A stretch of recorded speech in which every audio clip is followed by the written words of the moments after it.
दोस्तों, क्या हुआ जब अचानक से अयोध्या में प्रकट हुए साक्षात विभीषण। कलयुग में ऐसा चमत्कार देखकर सभी लोगों के होश उड़ गए।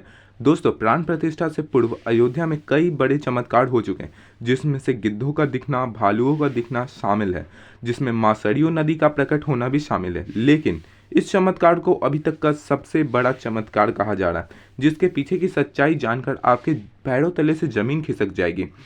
तो क्या सच्चाई है, चलिए जानेंगे इस वीडियो में। क्या सच में लंका के राजा विभीषण अपने मित्र रामलला से मिलने पहुंचे हैं? क्या विभीषण आज भी जीवित हैं? दोस्तों, ऐसे कई रहस्यों से पर्दा उठेगा आज की इस वीडियो में। दो, तो चलिए वीडियो को स्टार्ट करते हैं। अगर आप एक सच्चे सनातनी हैं और राम मंदिर बनने के लिए बेहद खुश है, तो इस वीडियो को लाइक करके कमेंट बॉक्स में जय श्री राम जरूर लिखें। मेरे साथियों, अयोध्या में राम मंदिर के प्राण प्रतिष्ठा की तैयारी जोरों शोरों से चल रही है। 22 जनवरी को रामलला अपने गर्भगृह में स्थापित किए जाएंगे। हर राम भक्त को इस दिन का लंबे समय से इंतजार था। अयोध्या में 22 जनवरी से लेकर 25 मार्च तक कई खास कार्यक्रम का आयोजित किया जाएगा।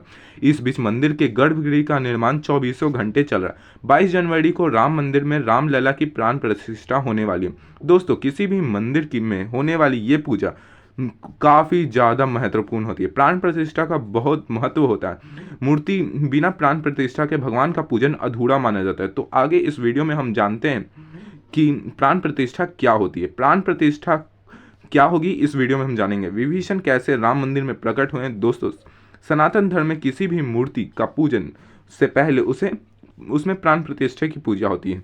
यह बहुत महत्वपूर्ण मानी जाती है। किस पुराने समय से लेकर अभी तक में मूर्तियों में प्राण प्रतिष्ठा का बहुत ज़्यादा महत्वपूर्ण है। किसी भी मूर्ति की स्थापना के समय उस प्रतिमा में हम जीवित करने के लिए कुछ मंत्रों की विधि करते हैं, जिसे हम प्राण प्रतिष्ठा कहते हैं। प्राण शब्द का अर्थ होता है जीवन शक्ति और प्रतिष्ठा का अर्थ होता है स्थापना। ऐसे में प्राण प्रतिष्ठा का अर्थ होता है जीवन शक्ति की स्थापना करना, देवताओं, जिससे हम देवता को जीवन में लाना भी कहते हैं। बिना प्राण प्रतिष्ठा के किसी भी मूर्ति को योग्य नहीं माना जाता है। माना जाता है कि प्राण प्रतिष्ठा के जरिए मूर्ति के अंदर जीवन शक्ति का संचार होता है।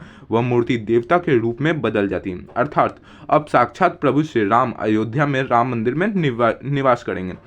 और जब स्वयं प्रभु एक बार पुनः अयोध्या आ रहे हैं, तो उनके प्रिय मित्र व भक्त विभीषण कैसे पीछे रह सकते हैं? क्योंकि जब प्रभु श्री राम ने रावण का वध किया था तो लंका पर विजय पाई थी, और पुष्पक विमान के जरिए जब अयोध्या लौटे थे तो उनके साथ राजा विभीषण उनके साथ ही लौटे थे और कई दिनों तक अयोध्या में भी रुके थे। इसके बाद उन्होंने लंका का राजा का सिंहासन स्वीकार किया और लंका के राजा बन गए। यानी प्रभु श्री राम की भक्ति उनके लिए काफ़ी ज़्यादा भाग्यशाली साबित हुई, क्योंकि जो राम की शरण में आता है उसका उद्धार तो निश्चित है। लेकिन क्या विभीषण आज भी जिंदा है? इसका जवाब आगे के वीडियो में देखकर हम आपको बताएंगे, पता चलेगा। हिंदू धर्म के पौराणिक कथाओं के अनुसार माना जाता है कि 8 चिरंजीवी आज भी धरती पर जीवित हैं, जिनमें से कुछ रामायण काल के हैं तो कुछ महाभारत काल के। इन चिरंजीवियों में से पहले के काल के भी आज तक भी जीवित हैं। पौराणिक मान्यताओं के अनुसार विभीषण, अश्वत्थामा, बलि, वेदव्यास, हनुमान जी, कृपाचार्य, मार्कंडे और चिरंजीवी जीवित हैं। चिरंजीवी में शामिल चिरंजीवी का अर्थ होता है जो धरती के अंत तक जीवित रहें, जिनकी उम्र न बढ़े न घटे। उनमें से विभीषण भी एक हैं। वो धरती पे आज भी मौजूद हैं, अनंत काल तक जीवित रहेंगे।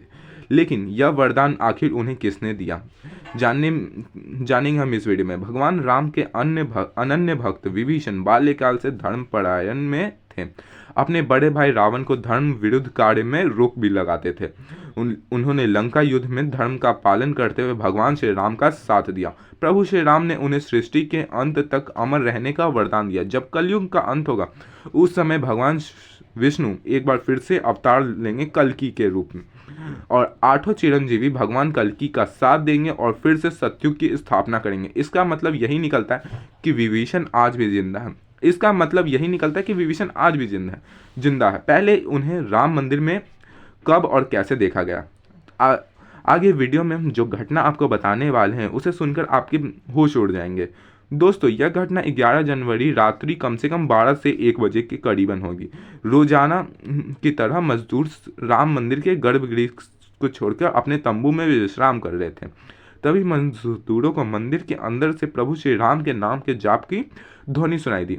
अभी किसी भी अन्य व्यक्ति को रात्रि के समय राम मंदिर के घुसने का अनुमति नहीं थी।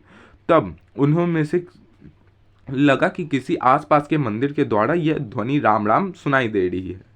लेकिन सभी मजदूर रात्रि में वापस अपने तंबू में गए, लेकिन सो गए।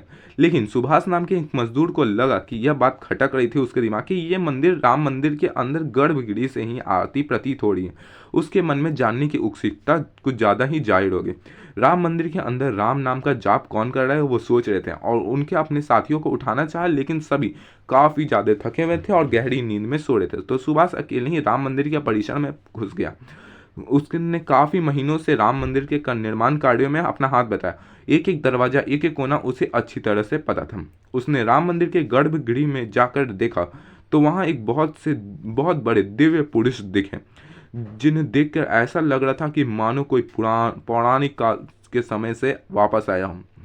उनके बैठने का तरीका, उनका अंदाज राजाओं की तरह मालूम हो रहा था। सुभाष यह नज़ारा देखकर दंग रह गया और वहीं पर थोड़ा देर के लिए बेहोश हो गया। इसके बाद सुभाष अपने सभी मजदूरों को यह बात बताई। जब सारे मिलकर वापस यहाँ पहुँचे गर्भगृह में, तो उन सबके होश उड़ गए, क्योंकि वह दिव्य व्यक्ति वहाँ से गायब हो चुके थे। रात्रि के समय चल रहा था, तो सभी लोग सुभाष को यह बात भ्रम बताए कि वो दिन भर राम भगवान के भक्ति में लीन है, तो ऐसा बात वो सोच रहा हो। उसकी ये बात पर वो ये बात मानने को तैयार ही नहीं था। लेकिन सुभाष जानता था कि वो जो उसने देखा वह एक बहुत बड़ा चमत्कार है। लेकिन उसके मन में एक सवाल था कि आखिर रात्रि 12 बजे राम मंदिर के अंदर राम नाम का जाप करने वाला वह दिव्य व्यक्ति था कौन? क्योंकि आज के समय में किसी भी पुरुष के अंदर इतना तेज संभव है ही नहीं। पौराणिक काल से ही कोई ये होगा। अगर रामायण काल की बात करें तो 2 ही शख्सियत अभी जिंदा है जिनके होने का दावा आज कलयुग में कहा जाता है। पहले तो है हनुमान जी और दूसरे हैं राजा विभीषण। तो राजा विभीषण की पूरी संभावना सुभाष को लग रही थी। रात्रि के समय इस महापुरुष को जिसने देखा वो राजा विभीषण ही हो सकते हैं, क्योंकि आज भी वो धरती पर जीवित हैं। वो 8 चिरंजीवियों में से भी एक हैं। जहाँ कहीं दिव्य शक्तियों का राम मंदिर में आने का अभी चल रहा है, वहीं राम मंदिर के उद्घाटन की तैयारी अब अंतिम चरण पर पहुंच चुकी है। श्री राम जन्मभूमि तीर्थ क्षेत्र ट्रस्ट ने लगातार राम मंदिर के इस महायज्ञ में शामिल होकर राम भक्तों को अपनी आपूर्ति समर्पित की है। आने वाले 22 तारीख के मौके पर राम मंदिर ने काफ़ी ज़्यादा संघर्ष किया। अयोध्या पहुंचेंगे न केवल 22 जनवरी को, यहाँ पे लोग 12 जनवरी से ही मेहमानों का आगमन शुरू हो चुका। यहाँ 11,000 से ज़्यादा VIP मेहमानों का स्वागत किया जाएगा।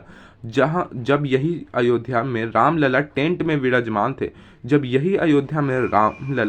विराजमान थे, आज पक्का घर उन्हें मिलने वाला है। नहीं, बल्कि अब पक्का घर सिर्फ उनको नहीं, जबकि 4 करोड़ देशवासियों को और गरीब लोग को मिला है। रामायण के समय से अयोध्या को स्वर्ग कहा जाता है।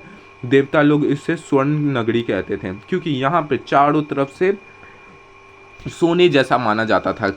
हर सुख सुविधाओं से ये युक्त था। लेकिन जब मुगल का आक्रमण हुआ, भारत पर आक्रमण किया गया, तो अयोध्या नगर मानो उजड़ सा गया। मंदिर ध्वस्त हो गए और बाबर का राज जब आया तो उसने अपने सेनापति मीर बांकी को कह के मंदिर को हमला करवाया। आज देख के बहुत ज़्यादा खुशी होता है कि 500 सालों का इंतजार खत्म हुआ और राम मंदिर का निर्माण फिर से हुआ। ऐसे ही मोर वीडियोस को देखने के लिए हमारे चैनल को सब्सक्राइब कर दें और बेल आइकन को प्रेस कर दें। Thanks for watching.